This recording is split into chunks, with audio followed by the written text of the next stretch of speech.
Imagine you are a lion, but you've spent your entire life deluded into thinking you were a sheep. What would happen if you suddenly woke up and realized your true nature? That is, I mean, that's such a powerful image to start with. Right. Welcome, everyone. We are just incredibly thrilled to have you joining us today, and especially to those of you watching over on the Simplified Summary YouTube channel. It's great to have you all here. Yeah, and if you are someone who loves gaining deep, thorough knowledge without the, overwhelming info overload, if you want the absolute best insights distilled just for you, please hit that subscribe button right now and share this video. We rely on you to keep these deep dives going, and we are so grateful that you're here spending your time with us. It really is a fantastic community we have building up. And that opening imagery you just shared, the lion waking up from the delusion of being a sheep, is honestly, it's the absolute perfect entry point for the monumental task we have ahead of us today. It really is a massive task. Because today, we are embarking on a comprehensive deep dive into the complete works of Swami Vivekananda. And specifically, we're looking at Volume 5. Which is just a towering stack of text. Oh, it's huge.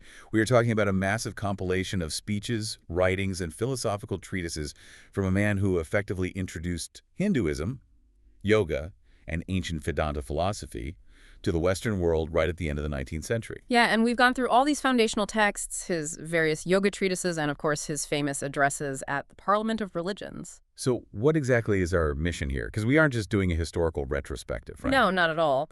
Our mission for this deep dive is to unpack exactly how this thinker synthesized thousands of years of ancient spiritual laws into a modern rational framework. Right. The goal is to extract the most practical, mind-expanding nuggets from these volumes. We are going to explore the hidden mechanics of the human mind, the true secret of daily work, and the profound psychology of self-belief. Which is stuff you can actually use. Exactly. These are frameworks that you can take and apply to your life right now, today. Okay, let's unpack this by setting the scene first, because the context here is everything. It's September 1893. We are in Chicago. It's the World's Parliament of Religions, which was held in conjunction with the massive Columbian Exposition. Right, World's Fair. The World's Fair, yeah. And you have to picture what the world felt like at that exact moment.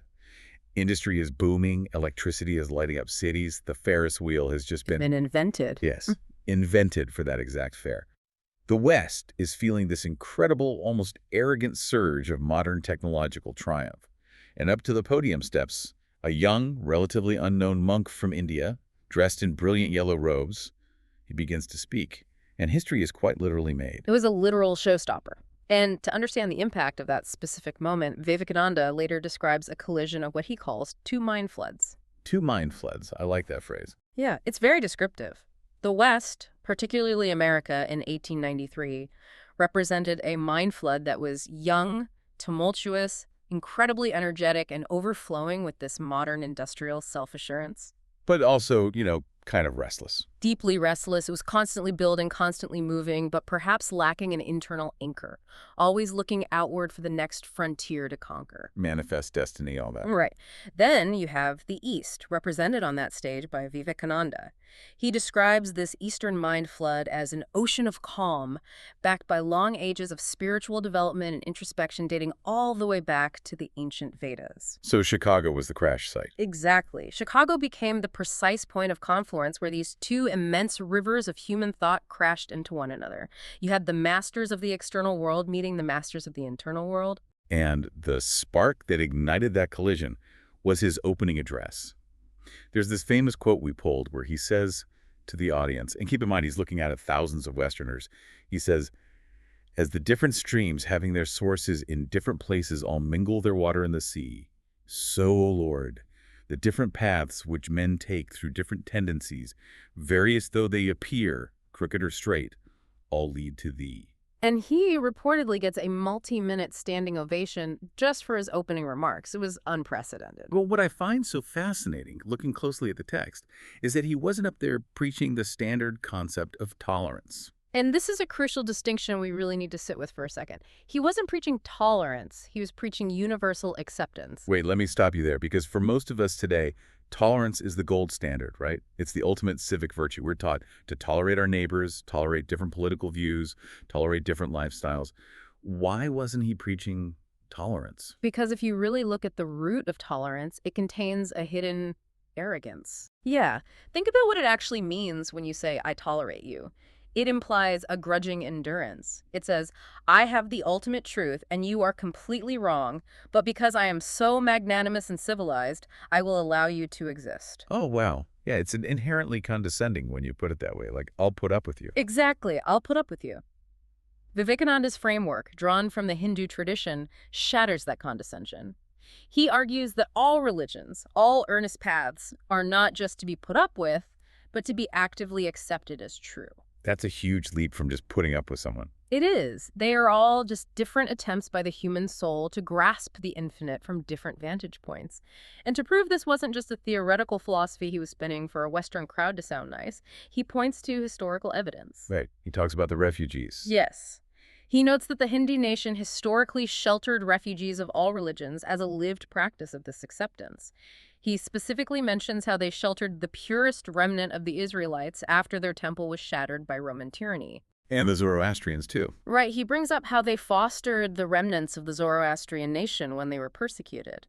It was a culture built on the idea that every path is a valid stream flowing into the same ocean. Which brings us to a story from his Chicago addresses that perfectly illustrates why we struggle with this so much. I love this part. The fog story. Yes. To explain why human beings fight so viciously over ideology, he tells the audience this simple, almost fable-like story. He talks about a frog that lived its entire life in a little well. It was born there, grew up there, and every day it cleansed the water of worms and bacilli. It got sleek and fat in this tiny environment. Exactly. And then one day, another frog, a frog from the sea, falls into that well. And the dialogue between them is just brilliant. It's so good. The well frog asks, "Where are you from?" The sea frog says, "I am from the sea."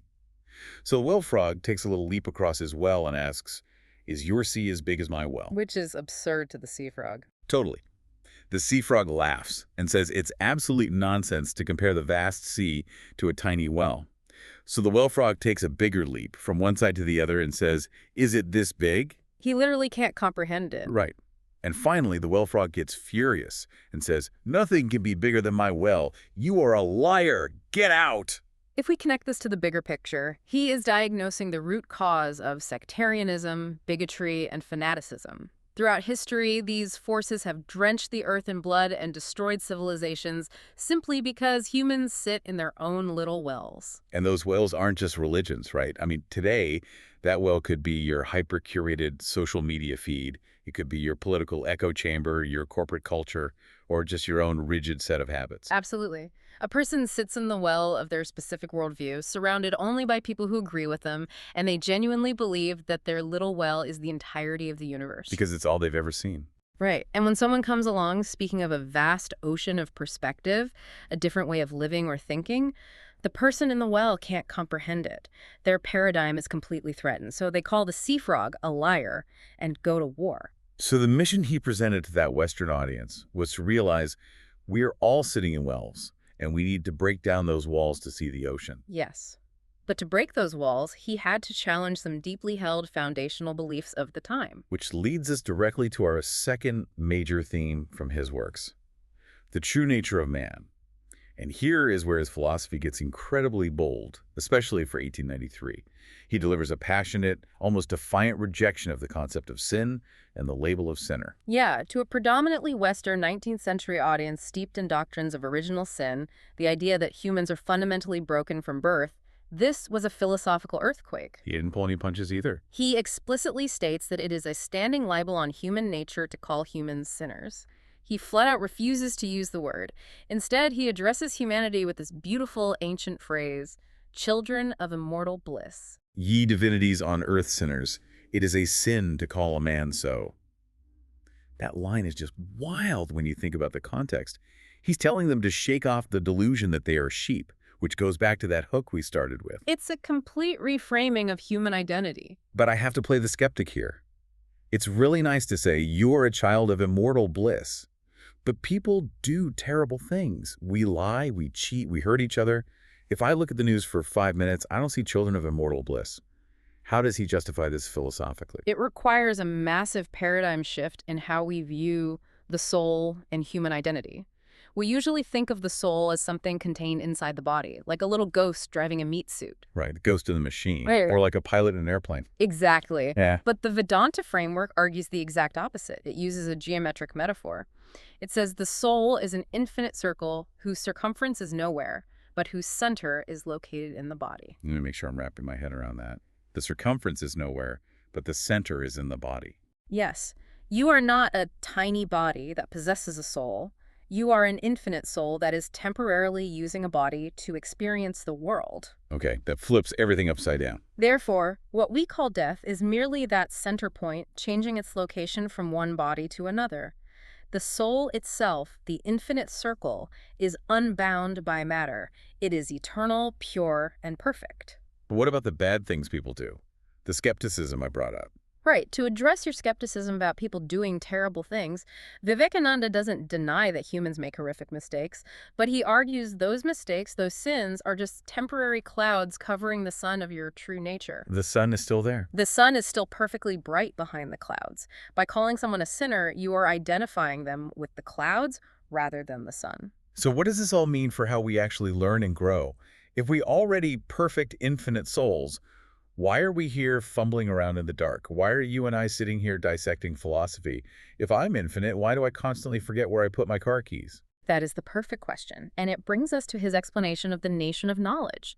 He posits that knowledge does not come from the outside. Wait, not from the outside. No, you cannot actually put knowledge into a person's head. All knowledge, both secular and spiritual, is already fully present in the human mind. The analogy he uses is the flint and the fire. Fire inside a rock. Exactly. The fire is already inside the piece of flint. It just sits there, completely dormant. It requires the friction of a strike to be brought out. So the friction doesn't create the fire, it just reveals it. Yes. In the same way, external experiences, teachers, books, or even this deep dive you're listening to right now, none of this is putting anything new into your brain. We are merely providing the friction that strikes the fire of knowledge out of your own soul. He uses Sir Isaac Newton as an example for this, right? Yes, that's one of his prime examples. The law of gravitation wasn't sitting inside the apple waiting for Newton to extract it. And it wasn't floating in the air. The apple falling was just the friction. The physical suggestion that caused Newton to look inward and uncover the knowledge that was already latent in his own mind. Learning is simply the process of taking the veil off what you already know. I want to push on this a bit, though, because I can buy that spiritual truths or deep moral intuition might be latent inside us. But what about learning to code in Python? Or learning to speak Japanese? That can't possibly already be in my head, right? It's a fair distinction, and it's a common point of confusion. He isn't saying the specific vocabulary words of Japanese or the syntax of a coding language are sitting in your brain waiting to be unlocked like a file folder. Okay, good, because I definitely don't know Japanese. He's saying the capacity to understand systems, the underlying logic of the universe, the raw material of intelligence itself is infinite within you. When you learn Japanese, you are just removing the veil of ignorance regarding that specific system of communication. So the external world just provides the specific shape of the friction. Exactly. The external world shapes the friction, but the fire of understanding is entirely internal. This all circles back to the grand overarching philosophy of these works, Advaita, or non-dualism, the idea of the one existence. Throughout the volumes, there is this recurring Sanskrit phrase, Tat Tvam Asi, which translates to, thou art that. What's fascinating here is the sheer terrifying scale of that implication. Thou art that. Terrifying is a good word for it. It's massive. If there is only one infinite existence, one infinite ocean of reality, then every single soul is just a temporary, delusive manifestation of that one soul. We are not small, powerless, isolated bodies fighting against a hostile universe. We're part of the whole thing. More than a part. The difference between the highest angel and the lowest particle of matter, between a saint and a criminal, is only a difference in the degree of manifestation, not a difference in kind. We are all made of the exact same stuff, just expressing it differently. The same infinite fire is in the flint, whether it's currently sparking or not. You are not just a part of the universe. At your core, you are the universe. Which is an incredibly empowering thought. If I'm sitting on a mountain at sunset meditating, I can totally feel like I am the universe. But it raises a massive, glaring, practical problem. The Tuesday morning problem? Yes. the Tuesday morning problem. It is an entirely different thing when your alarm goes off at 6 a.m., you have 50 unread emails from an angry boss, the traffic is terrible, and you have a mortgage to pay. How on earth does I Am the Infinite Universe survive a Tuesday morning? And that very tension is exactly what brings us to the next massive pillar of our deep dive, karma yoga. Because Vivekananda knew that high-minded philosophy is useless if it shatters the second you step into the real world. Yes, to survive the commute. Exactly. Karma yoga is his treatise on the secret of work. It makes it very clear that this philosophy is not meant to be a retreat from the world. You don't get to just run away to a forest and sit under a tree. It is meant to be applied in the thick of daily life. But first, we have to completely redefine the word karma. We definitely do. Because in the West today, we hear karma and we immediately think of a cosmic points system. Right, a ledger. We treat it like a mystical credit score. Like if I cut someone off in traffic today, karma means I'm going to get a flat tire tomorrow. A system of rewards and punishments managed by the universe. Yes, that's the pop culture version. But in these texts, karma is defined much more mechanically and simply. Karma just means work or action. Just action. And it goes deeper. Karma is every physical or mental blow given to the soul by which that fire of knowledge is struck out of it. So it's the friction we were just talking about. Exactly. And we are always doing karma. As you and I are talking right now, having this conversation, that is karma. You, the listener, absorbing this deep dive right now, that is karma. Breathing is karma. Walking is karma. You can't escape it. You can't. Every single action, physical or mental, leaves a mark, a subtle impression on us. The sum total of these impressions determines who we are, how we react, and our character at any given moment. And the goal of karma yoga, the yoga of action, is to learn the secret of work. How to exist in a world where we are constantly forced to work without being crushed by it. There's an amazing story he tells to illustrate this, and it centers on a character called Advaita. The butcher story. Yeah. For context, in ancient India, Advaita was a butcher. This was considered the absolute lowest class of man, someone engaged in highly impure, violent, mundane work. And the story goes that there is a young sage, a yogi, who has gone into the forest, meditated for years, and acquired all these mystical powers. He can concentrate perfectly. And naturally, he gets extremely arrogant about his spiritual superiority. He's feeling pretty good about himself. Through a series of events, this arrogant sage is told he needs to go learn the highest truths of religion from this Vyata, this butcher in the city. You can imagine the sage's reaction. I'm a holy man. What can a guy chopping meat teach me? Right. He is appalled. But he goes to the city, and he finds the Vyata simply doing his duty. The butcher is chopping meat, selling it to customers, and taking care of his elderly parents. Just a totally normal working-class guy. But he is totally unattached, incredibly peaceful, and fully present. And this butcher, covered in the grime of his daily labor, delivers the most profound spiritual discourse the sage has ever heard.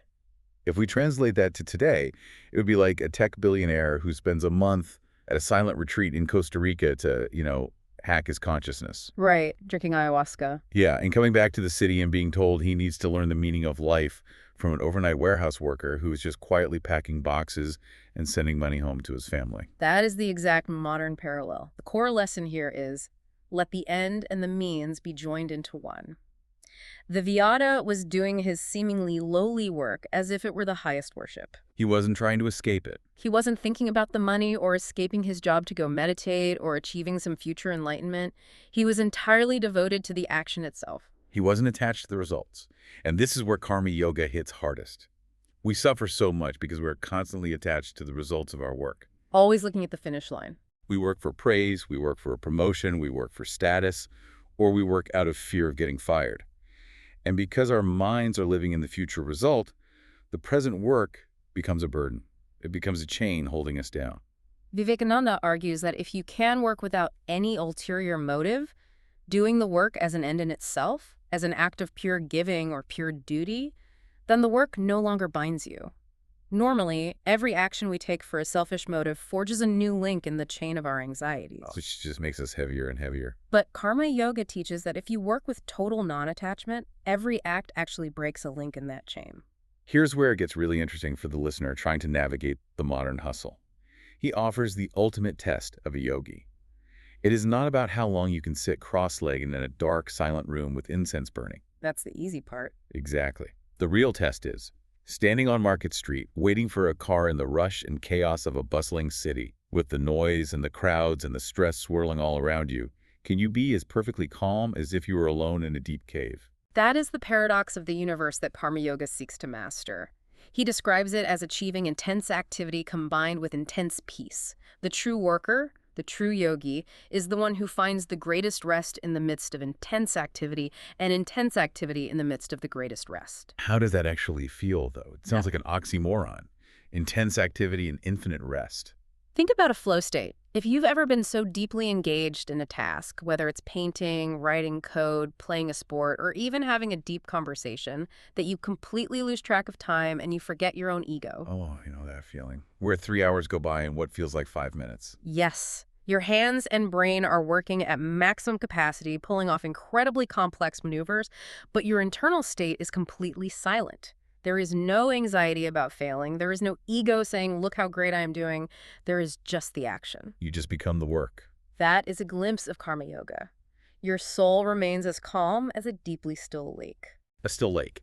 That is the perfect transition, because if Karma Yoga is about how we interact with the external world of work, the next major framework turns the lens entirely inward to the mechanics of the mind itself. Raja Yoga. Yes, this brings us to Raja Yoga. If karma is the secret of action, Raja Yoga is the science of internal control. The underlying question of Raja Yoga is deeply psychological. If our true nature is this infinite, perfect, pure soul that we talked about earlier, why don't we feel it? Why do we spend our days feeling anxious, angry, weak, or depressed? Right, if I'm immortal bliss, why am I so stressed out? To explain this, the texts present this beautiful structural metaphor. It asks us to picture the mind as a lake. The Sanskrit word for this mind stuff is chitta. Okay, I am picturing a lake. Now, when the wind blows or a stone is thrown in, it creates waves on the surface. In this framework, the waves are our thoughts, our reactions, our memories, our impressions. The specific word used here is samskaras. Right. Every time you have a thought or you experience an emotion, a samskara, a wave, rises in a lake of your chitta. Now imagine the soul. The true you, the infinite circle, is the bottom of the lake. Or you can picture it as the sun reflecting perfectly on the surface of the water. A perfect reflection. But when the lake is churning with a massive storm of waves, that reflection is completely shattered. You cannot see the bottom, and you cannot see the clear reflection of the sun. The water is just muddy and chaotic. Exactly. And here is where the profound psychological mistake happens. If a wave of anger rises in your chitta, your soul is reflected in that specific wave of anger, and you mistakenly say, I am angry. If a wave of sadness rises, you say, I am sad. If a wave of weakness rises, you say, I am weak. You become the wave. You are entirely confusing your identity. You are looking at a temporary wave on the surface of the water and mistaking it for who you really are. Let me push back on this, because this is where Eastern philosophy can feel very alien to a modern Western mindset. If I get cut off in traffic and a huge wave of anger hits me, my heart rate spikes, my face gets hot, you're saying I'm just supposed to pretend that anger isn't me. That feels like suppression. Have you met me in traffic? It's a great point, but it's not about pretending or suppression in the way we usually think of it.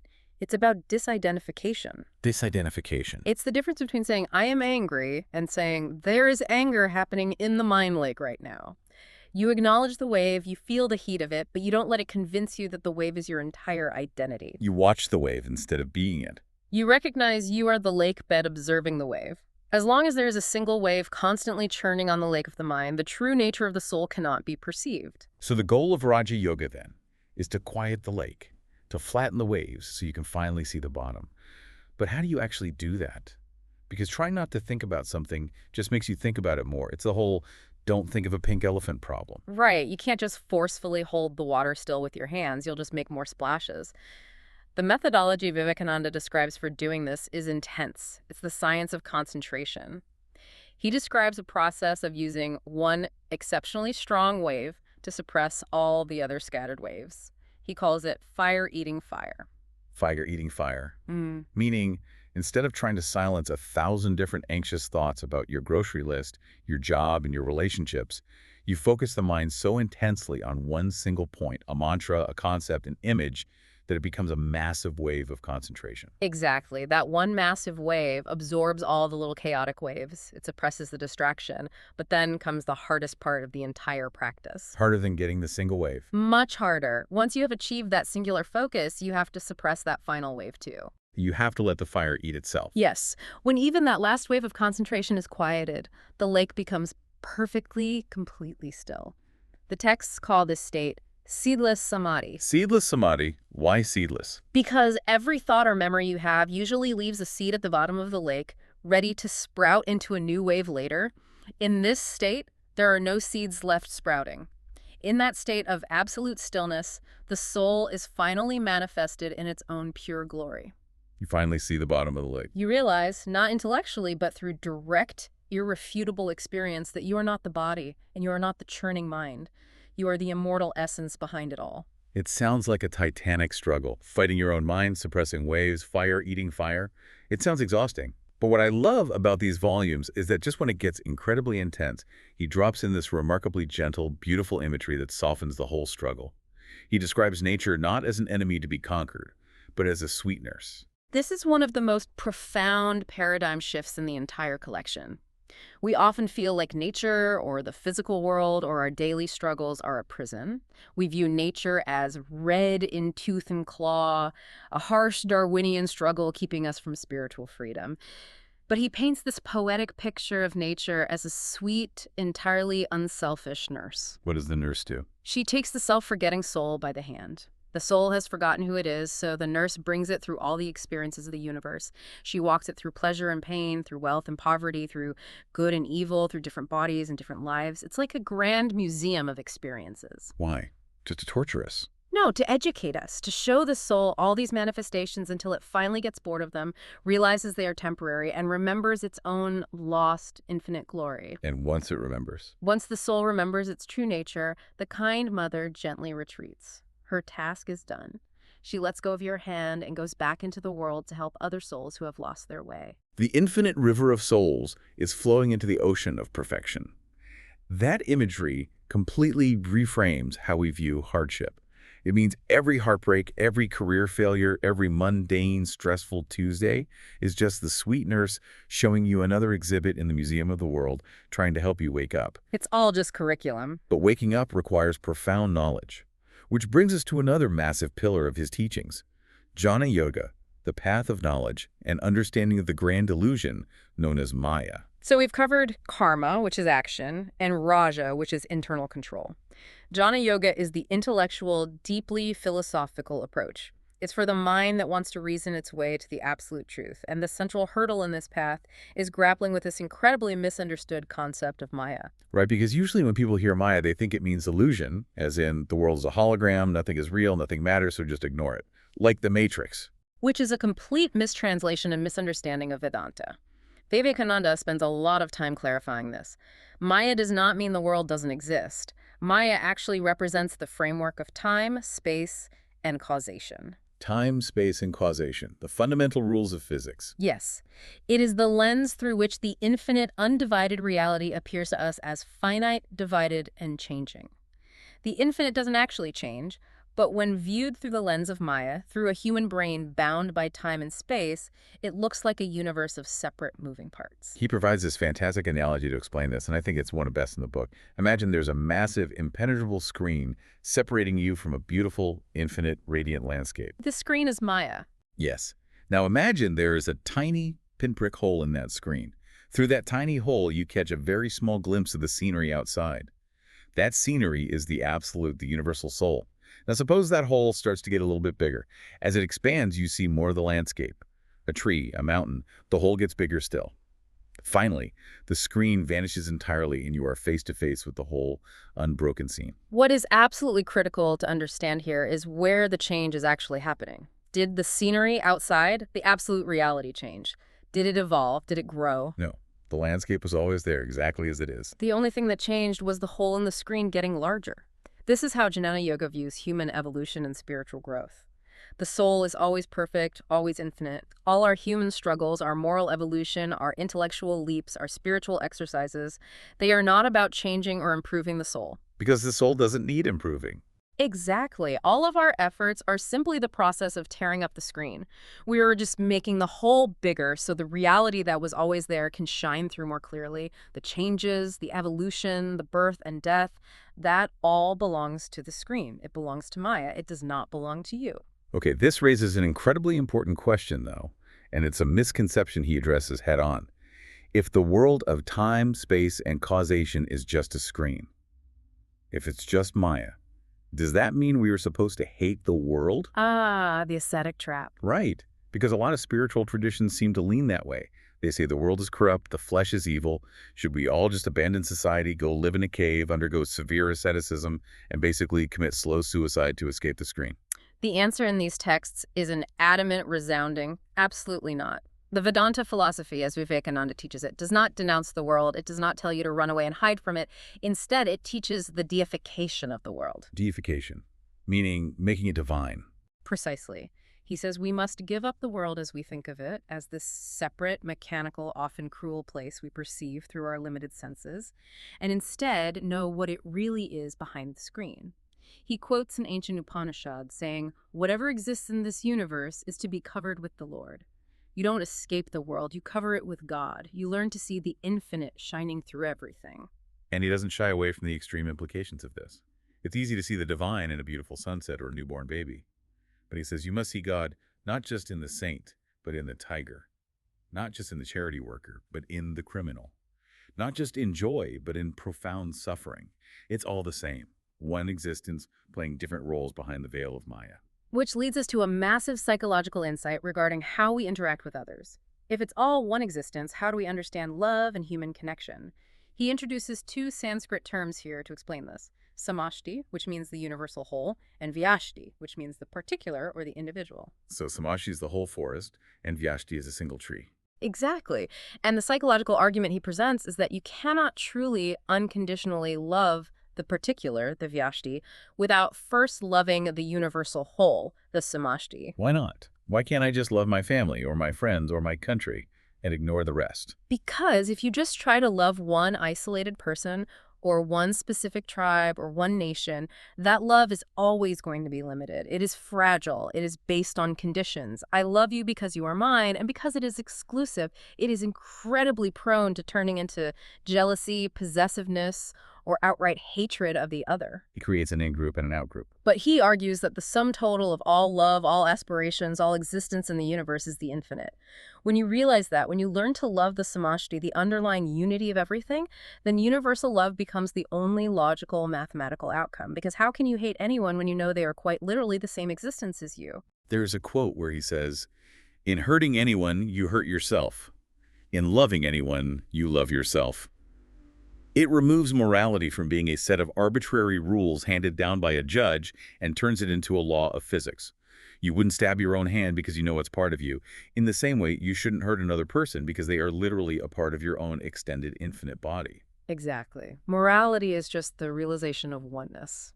Okay, we have been getting deep into the cosmos here, talking about infinite circles and cosmic screens.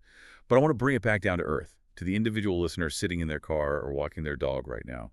Because the final section of our deep dive is where Vivekananda's teachings become fiercely practical, deeply challenging, and incredibly empowering. It is his absolute, uncompromising call for strength and self-belief. If there is one dominant recurring theme that rings like a bell throughout all these volumes, it is his zero-tolerance policy for weakness. He issues a passionate plea to his nation at the time, and really to all of humanity, to reject what he calls weakening mysticisms. What does he mean by weakening mysticisms? He means any philosophy, religion, or psychological framework that tells you that you are small, helpless, destined for failure, or entirely at the mercy of outside forces.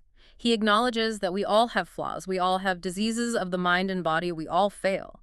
But he argues that dwelling on those flaws is utterly useless. The remedy for weakness is not brooding over weakness. The remedy for weakness is thinking of strength. He says, if you think yourselves strong, strong you will be. If you think yourselves impure, impure you will be. What strikes me about this is that he is basically preaching a late 19th century version of radical neuroplasticity and mindset framing. Ahead of his time in so many ways. Long before modern psychology was talking about growth mindsets, He's telling people to stop complaining, stop crying that they are miserable sinners or victims of circumstance, and realize their inherent power. And he grounds this purely in the Vedanta premise we discussed earlier. All knowledge, all power, all purity is already inside you. You are the infinite soul.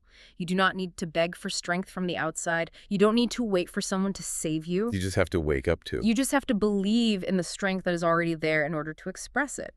He says, let them stand on their feet bold, all conquering, all suffering, and first of all, let them learn of the glory of the soul. It's a completely different definition of what it means to make a mistake.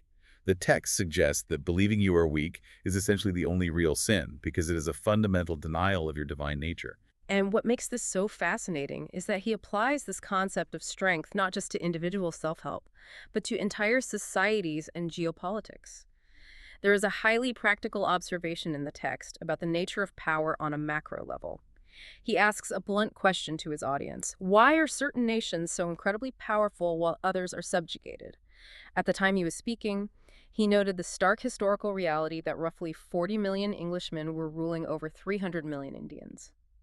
He asks his own people, why is this the case? And his answer isn't what you'd expect. He doesn't just blame external factors or say it's about physical superiority or better weapons or resources. No, he points to a psychological and organizational explanation. He points to the power of the coordination of wills. He observes that those 40 million Englishmen had learned how to accumulate power by putting their individual wills together toward a common goal. When millions of people coordinate their wills, they create a reservoir of infinite power. It's the samashti concept applied to sociology. Right. Conversely, he notes that the 300 million Indians at the time, despite their ancient wisdom, had become fragmented. Each had a will separate from the other, divided by caste, sect, and local identity, lacking that unified organization. They were trapped in their little wells. The secret to building a great future, he argues, lies in this coordination of wills abandoning selfish isolation, expanding your heart to feel for others, and working together. It's a brilliant synthesis where high spiritual philosophy is applied directly to nation building and social reform. It connects the deepest internal meditation to the widest external action. It really is incredible. We have covered so much ground today. From the explosive clash of Eastern and Western thought at the 1893 Chicago World's Fair, to the radical, paradigm-shifting idea that we are not broken sinners, but children of immortal bliss. We've looked at karma yoga and how to redefine our daily grind, how to find that secret of working with intense activity while maintaining a calm, unattached center. We've explored the quiet depths of the mind in Raja Yoga, learning to separate our true identity from the chaotic waves of our thoughts. We tackle the grand illusion of Maya in Jnana Yoga, realizing that we don't need to escape the world, but rather tear the screen and deify it. And finally, this roaring, uncompromising call to reject weakness and organize our collective will. It is an immense, life-altering journey. It really is. And for you, the listener, whether you are prepping for a massive corporate meeting today, whether you are managing a chaotic household, studying for finals, or just trying to navigate a world that feels increasingly fragmented and stressful, the insights from these sources offer a profound toolkit. A toolkit for resilience. The idea that all the knowledge, resilience, and power you will ever hide is already fully present inside you, just waiting for the right friction to spark it, is a profoundly empowering thought. And that ultimate goal we discussed, finding that intense, quiet calm right in the middle of your own personal market street, is something we can all start practicing the very next time we check our email or sit in rush hour traffic. To leave you with something to really mull over as you go about your day, there is one final, mind-bending analogy from the text that perfectly captures this entire philosophy. The actor analogy. Yes. He asks us to think of the universe as a grand stage play. Imagine an actor on the stage playing the part of a miserable, starving beggar. Even while he weeps and begs on stage, in his heart, he's enjoying the performance. Why? Because he knows it isn't real. He knows he is a free man simply playing a role in a grand production. But then, contrast him with an actual beggar out in the street who is weeping and suffering from the exact same physical conditions. The difference is not in the external circumstances. The difference is that the real beggar thinks he is bound by his condition. He thinks the role is his absolute reality. Wow. The external action is the exact same, but the internal reality is completely different. Exactly. If the Vedanta philosophy is true, and this entire universe is just the infinite soul playing different roles behind the screen of Maya, the question he leaves us with is, which beggar are you? Are you trapped Believing your anxieties, your stresses, your job title, and your limitations are your ultimate, inescapable reality? Or are you the free actor, completely secure in the knowledge of your infinite nature, simply playing your part with joy and detachment in the grand, ever-changing scenery of the world? Which beggar are you? That is going to stick with me for a long, long time. What a perfect place to wrap up this deep dive. Thank you so much for joining us and exploring the depths of these incredible sources with us today. To our viewers on the Simplified Summary channel, we humbly thank you for your time and your attention. If you found value in this deep dive, if it reminded you of your own infinite potential today, please do us a huge favor. Hit that subscribe button, leave a like, and share this with someone who might need to hear it. Until next time, keep tearing up that screen. Remember, the fire is already inside you, and we'll see you in the next deep dive.